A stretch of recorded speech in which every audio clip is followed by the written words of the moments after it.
ചേതനയേറ്റ ശരീരങ്ങളുമായി ഇന്ന് രാവിലെ 10:30 മണിക്ക് എയർഫോഴ്സിൻ്റെ പ്രത്യേക വിമാനം കൊച്ചി നെടുമ്പാശ്ശേരി വിമാനത്താവളത്തിൽ പറന്നിറങ്ങും. ഒരുപക്ഷെ ഒരു നാടിൻ്റെ കണ്ണീർ കടലിലേക്ക് ഈ വിമാനം പറന്നിറങ്ങുമ്പോൾ ഒരുപക്ഷെ എത്രയോ വീടുകളിൽ നിന്ന് അലമുറയിട്ട ആളുകൾ കരയാനുണ്ടാകും. അത്ര കൂടുതൽ ആളുകളുടെ സ്വപ്നമാണ് ഈ കുവൈറ്റിലെ തീ തകർത്ത് കളഞ്ഞത്. ഓർക്കാപ്പുറത്ത് വളരെ 4-5 ദിവസങ്ങളായി ജോലി പ്രവേശിച്ച ആളുകൾ പോലും ഈ കൂട്ടത്തിലുണ്ട് എന്നുള്ളത് വല്ലാതെ ദുഃഖിതരാക്കുന്നു. ഒരു വീട് വയ്ക്കുക, അല്ലെങ്കിൽ എന്തെങ്കിലുമൊക്കെ രോഗിയെ അച്ഛനെ പരിപാലിക്കുക, ഇങ്ങനെയൊക്കെ ഒരുപാട് സ്വപ്നങ്ങളുമായി ഗൾഫ് നാട്ടിലേക്ക് പോയ ആൾ ഈ ചേതനയേറ്റ ശരീരമായി മടങ്ങി വരുന്ന ഏറ്റവും ദുരന്ത സൂചകമായ കാഴ്ചയാണ് ഇനി നമ്മുടെ ആളുകൾ കാണാൻ പോകുന്നത്. രാവിലെ 10:30 മണിക്ക് ഈ വിമാനം എത്തിച്ചേരുമെന്നാണ് അറിയുന്നത്. കൊച്ചി നെടുമ്പാശ്ശേരി വിമാനത്താവളത്തിൽ ഞങ്ങളുടെ പ്രത്യേക പ്രതിനിധി ദിലീപ് കുമാറുണ്ട്. നമുക്കൊപ്പം ദിലീപ് കുമാർ ചേരുന്നു. ദിലീപ്, അവിടെ നിന്ന് നമുക്ക് ലഭിക്കുന്ന ലേറ്റസ്റ്റ് അപ്ഡേറ്റ്സ് എന്തൊക്കെയാണ്? കേന്ദ്രമന്ത്രി സുരേഷ് ഗോപിയും അവിടെ എത്തിച്ചേരുമെന്ന് അറിയുന്നു. എപ്പോഴാണ് അദ്ദേഹത്തിൻ്റെ വരവ്?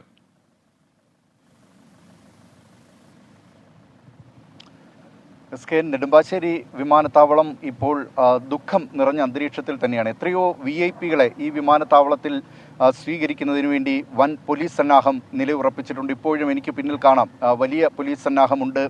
പക്ഷേ ഇവിടെ ഈ VIP-കളൊക്കെ എത്തുന്നത് ഈ നാടിൻ്റെ പ്രിയപ്പെട്ടവരെ ഏറ്റുവാങ്ങുന്നതിന് വേണ്ടിയാണ്. കേരളം ഒന്നാകെ വിലപിക്കുന്ന നിമിഷങ്ങളാണ് ഇപ്പോൾ കടന്നുപോയിക്കൊണ്ടിരിക്കുന്നത്.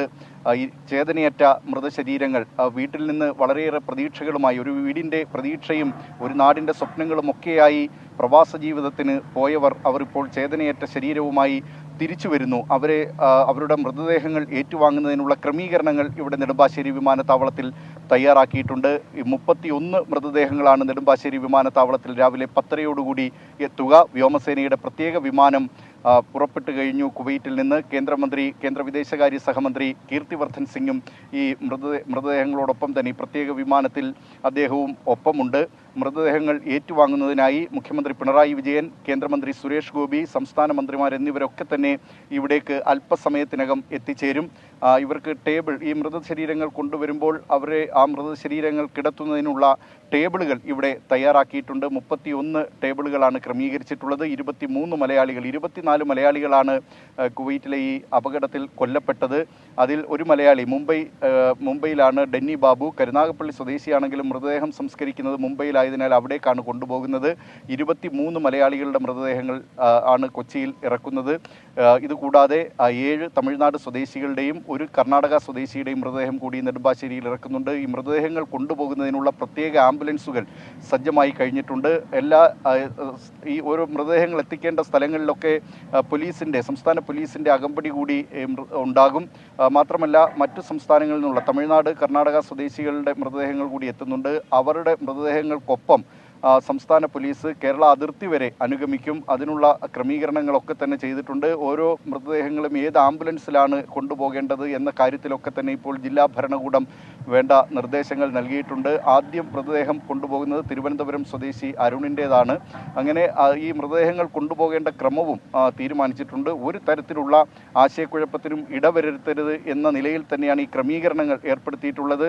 ജില്ലാ ഭരണകൂടം മാത്രമല്ല, ദുരന്ത നിവാരണ അതോറിറ്റി, പോലീസ് തുടങ്ങി എല്ലാ സംവിധാനങ്ങളും ഒരുമിച്ച് ഏകോപിപ്പിച്ചതിനുള്ള പ്രവർത്തനങ്ങളാണ് നടത്തുന്നത്. അതുകൊണ്ട് തന്നെ എത്രയും വേഗം തന്നെ ബന്ധുക്കൾക്ക് മൃതദേഹങ്ങൾ കൈമാറുക. ഇപ്പോൾ നാട്ടുകാർ, അതോടൊപ്പം തന്നെ ബന്ധുക്കളൊക്കെ ഈ മൃതദേഹങ്ങൾ ഏറ്റുവാങ്ങുന്നതിന് വേണ്ടി വന്നിട്ടുണ്ട്. അവരെ ഏത് നിലയിലായിരിക്കണം ആശ്വസിപ്പിക്കുക എന്നറിയാതെ തന്നെ ഇപ്പോൾ തന്നെ ഉദ്യോഗസ്ഥർ കുഴങ്ങുന്ന കാഴ്ചയാണ് ഈ വിമാനത്താവളത്തിൽ കാണാൻ കഴിയുന്നത്. ഏതായാലും കേരളത്തെ സംബന്ധിച്ച് ഒരു നാട് മുഴുവൻ വിലപിക്കുന്ന നിമിഷങ്ങൾക്കാണ് ഇപ്പോൾ സാക്ഷ്യം വഹിച്ചുകൊണ്ടിരിക്കുന്നത്. വലിയ പ്രതീക്ഷകളോടുകൂടി പോയവർ, അവർ ഒരു കുടുംബത്തിൻ്റെ അത്താണിയാകേണ്ടവർ, ഒരു കുടുംബത്തിൻ്റെ നട്ടല്ലാകേണ്ടവർ, വലിയ പ്രതീക്ഷയായിരുന്നവർ, അവരൊക്കെ തന്നെ കഴിഞ്ഞ ദിവസങ്ങൾ പോലും ഏതാണ്ട് 5 ദിവസം മുമ്പ് പോയ ചങ്ങനാശ്ശേരി സ്വദേശി സ്റ്റെഫിൻ അടക്കമുള്ളവരുണ്ട്. ഇവരൊക്കെ വലിയ പ്രതീക്ഷയോടുകൂടി ആണ് അവിടേക്ക് പോയത്. അവരെ ഈ വിമാനത്താവളങ്ങളിൽ നിന്ന് ആ നിലയിൽ ബന്ധുക്കൾ യാത്ര അയച്ചതാണ്. പക്ഷേ ഇപ്പോൾ അവരുടെ മൃതദേഹങ്ങൾ, ചേതനയേറ്റ മൃതദേഹങ്ങൾ എത്തുമ്പോൾ ഏതു നിലയിൽ അവരെ ആശ്വസിപ്പിക്കണം എന്നറിയാതെയാണ് ഇപ്പോൾ പൊതുവെ തന്നെ കേരളം, അതോടൊപ്പം തന്നെ ഉദ്യോഗസ്ഥർ എല്ലാവരും തന്നെ വലിയ ആശയക്കുഴപ്പത്തിലാണ്, ജനപ്രതിനിധികളൊക്കെ തന്നെ. ഏതായാലും ഈ മൃതദേഹങ്ങൾ സംസ്ഥാന മുഖ്യമന്ത്രി പിണറായി വിജയനും കേന്ദ്രമന്ത്രി സുരേഷ് ഗോപിയുമാണ് ഏറ്റുവാങ്ങുന്നത്. ഈ നാട് ഒന്നാകെ ഇവർക്കൊപ്പം, ഈ മരണമടഞ്ഞവരുടെ കുടുംബങ്ങൾക്കൊപ്പമുണ്ട് എന്നുള്ള ഒരു സൂചന കൂടിയാണ് ഈ നിലയിൽ മുഖ്യമന്ത്രിയും മന്ത്രിമാരും ഒക്കെ തന്നെ മൃതദേഹങ്ങൾ ഏറ്റുവാങ്ങുന്നത്. ഇവിടെ നെടുമ്പാശ്ശേരി വിമാനത്താവളത്തിൽ വികാരനിർഭരമായ രംഗങ്ങൾക്കാണ് ഇപ്പോൾ സാക്ഷ്യം വഹിച്ചുകൊണ്ടിരിക്കുന്നത്. SKN. ഓക്കെ, ബി ദിലീപ് കുമാറാണ് കൊച്ചി നെടുമ്പാശ്ശേരിയിൽ നിന്ന് നമുക്കൊപ്പം ചേർന്ന്. ഇപ്പോൾ റവന്യൂ മന്ത്രി കെ രാജൻ വിമാനത്താവളത്തിൽ എത്തിക്കഴിഞ്ഞു. മൃതദേഹം ഏറ്റുവാങ്ങാൻ മന്ത്രി രാജനും അതുപോലെ മന്ത്രി പി രാജീവും അതുപോലെ മുഖ്യമന്ത്രിയും എത്തിച്ചേരും. കേന്ദ്രമന്ത്രി സുരേഷ് ഗോപിയും അല്പനിമിഷങ്ങൾക്കകം എത്തിച്ചേരുമെന്നാണ് നമുക്ക് മനസ്സിലാക്കാൻ കഴിയുന്നത്. സുപ്രിയ ഉണ്ണികൃഷ്ണൻ പറയുന്നു 24 ജീവൻ മാത്രമല്ല എത്രയോ ജീവിതങ്ങൾ കൂടിയാണ് കത്തിച്ചാമ്പലായത്. തീർച്ചയായിട്ടും ഒരുപാട് സ്വപ്നങ്ങൾ കുവൈറ്റിൽ എരിഞ്ഞടങ്ങി, ഒരുപാട് ആളുകളുടെ സ്വപ്നങ്ങൾക്ക് കൂടിയാണ് വിനാശമുണ്ടായിരിക്കുന്നത്. എന്നാൽ നമ്മൾ അവരെ ചേർത്ത് പിടിക്കുക തന്നെ വേണം. ഒരുപാട് ആളുകൾ ഇതിനകം തന്നെ സഹായധനങ്ങളൊക്കെ പ്രഖ്യാപിച്ചിട്ടുണ്ട്. ഈ കുടുംബങ്ങളെ സഹായിക്കേണ്ട ചുമതല നമുക്ക് തീർച്ചയായിട്ടുമുണ്ട്.